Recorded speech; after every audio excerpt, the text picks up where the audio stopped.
अस्सलाम वालेकुम जी नाज़रीन, मैं आपका दोस्त एडवोकेट बुरहान खान हूँ और आप मेरा यूट्यूब चैनल और फेसबुक पेज देख रहे हैं। उम्मीद करता हूँ तमाम व्यूअर्स खैर वाफियत से होंगे।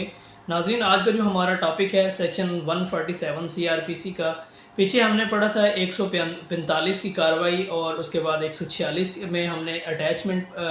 के हवाले से पढ़ा था।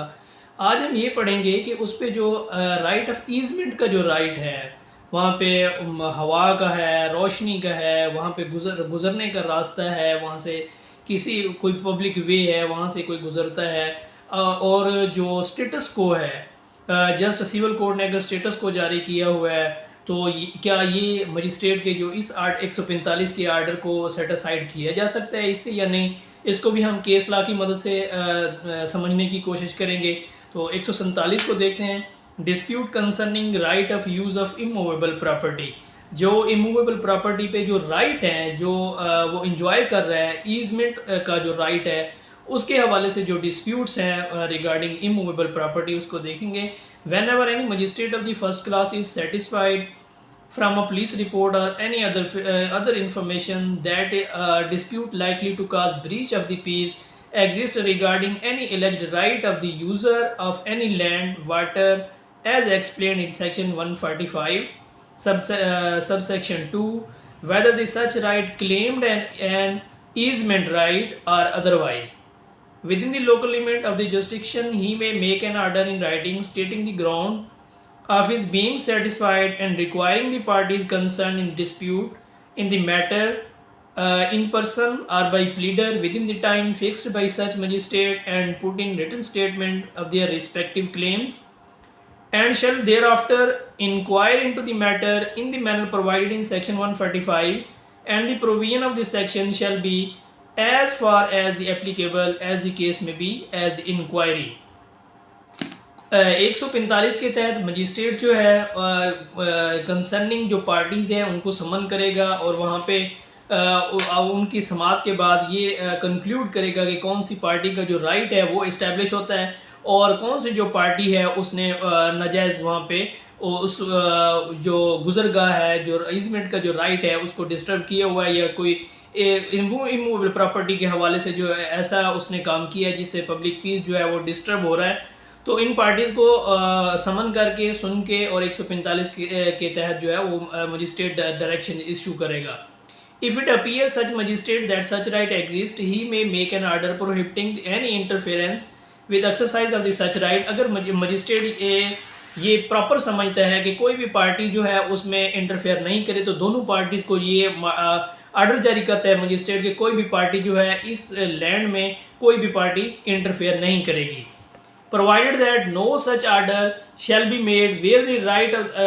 the right is exercisable at all the time of the years, unless such right has been exercised within 3 months next before the institution of the inquiry, or where the right exercisable on the particular seasons or on the particular occasions, unless the right has been exercised during the last of such season or as the last of such occasion before such institution. कुछ ऐसे right होते हैं जो कि पूरा साल उसको enjoy किया जाता है। फर्स्ट किया गुजरगाह का रास्ता है और दूसरा जो है रोशनी है या पानी का जो मामला है। फर्स्ट किया कि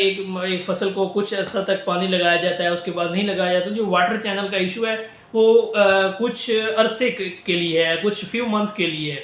जो गुजरगाह है रास्ता वो तो डेली का वहाँ से गुजरना है। तो इस तरह के जो भी मामला हैं बेशक वो सीजनल हैं या होल ईयर है, पूरा साल वहाँ पे उनको एंजॉय किया जाता है, पूरा साल उस राइट को, ईजमेंट के राइट को जो है वो अवेल किया जाता है। तो ये इन तमाम जो राइट्स हैं, चाहे वो एक साल के लिए हैं, पूरा साल में हैं, चाहे वो सीजनल हैं, इन तमाम को देखते हुए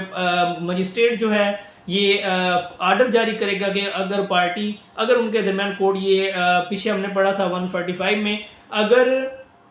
146 में कि अगर उनमें ब्रीच ऑफ पीस का खदशा नहीं है तो उसकी अटैचमेंट भी वहाँ से ख़त्म कर सकती है। अगर ब्रीच ऑफ पीस का खदशा है तो फिर उसकी अटैचमेंट एज इट इज़ रहेगी अनटिल अनलेस सिविल कोर्ट जो है वो फैसला ना कर दे इस मामले में। तो ये भी इसी तरह कह रहा है कि इसमें भी कोर्ट ये देखेगी कि आया कि इनका जो राइट है जो डिस्टर्ब हुआ है ए या बी, तो इनका जो सीजनल राइट है वो भी और जो सालाना उसका जो रास्ता है या जो पूरे साल में उसको एक्सरसाइज किया जाता है कि उनको स्टॉप करना है या दोनों पार्टीज़ को वहाँ से गुजरने का अख्तियार देना है, या उनको ये कहना है कि आप सिविल कोर्ट में ये रेमेडी जो है वो अवेल करें। If it appear to such magistrate that such right does not exist, he may make an order prohibiting any exercise of the alleged right। अगर मजिस्ट्रेट जो है ये समझता है कि पार्टीज़ का जो राइट है वो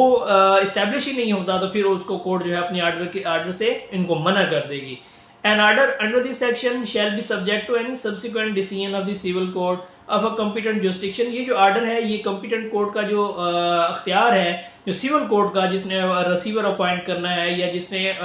डिक्लेरेशन देनी है कि किस पार्टी का जो राइट है वो इस्टेब्लिश है और कौन सी पार्टी जो है वो काबिज है, तो ये सिविल कोर्ट के आर्डर के बाद जो है ये कॉम्पिटेंट अथॉरिटी का जो डिसीजन है वो इस पर प्रीवेल कर जाएगा। और 2005 PCR LG 1410 ये कहते हैं कि status quo status quo order passed by a civil court session court is not justified to set it aside in the order of the magistrate. 2005 PCR LG में ये डिस्कस किया गया है कि जस्ट जो स्टेटस को का ऑर्डर है वो सिविल या सेशन कोर्ट से जो जारी हुआ है, ये कॉम्पिटेंट ऑर्डर नहीं है कि उसके जो मजिस्ट्रेट का जो 145 का जो ऑर्डर है उसके तहत उसने कार्रवाई की है उसको सेट असाइड किया जाए, बल्कि ये सिविल कोर्ट के डिसीजन के बाद जो अपॉइंटमेंट ऑफ रिसीवर है और जो इसके सिविल कोर्ट जो कॉम्पिटेंट कोर्ट है उसने जब तक वो फैसला नहीं करती और जब तक वो